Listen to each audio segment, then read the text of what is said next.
সারেঙ্গায় বেপরোয়া ডাম্পারে ধাক্কা, বিডিওর গাড়িতে বড়সড় দুর্ঘটনার হাত থেকে কোনো ক্রমে রক্ষা।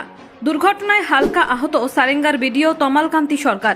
রবিবার রাত্রি প্রায় ৯টা নাগাদ ঘটনাটি ঘটেছে বাঁকুড়ার সারেঙ্গার পীররগাড়ি মোড় থেকে সারেঙ্গা যাওয়ার ৪ নম্বর রাজ্য সড়কের বীরভানপুরে। স্থানীয় সূত্রে খবর, সারেঙ্গার বিডিও তমালকান্তি সরকার বাঁকুড়া থেকে সারেঙ্গা ফিরছিলেন তার গাড়িতে করে। যখন বীরভানপুরে আসেন সেই সময় অপর দিক থেকে ওই ডাম্পারটি বেপরোয়া গতিতে বাঁকুড়া অভিমুখে আসছিল। তার মধ্যে একটি ডাম্পার ধাক্কা মারে বিডিওর গাড়িতে। কোনো রকমে বড়সড় দুর্ঘটনার হাত থেকে রক্ষা পান সারেঙ্গার বিডিও তমালকান্তি সরকার।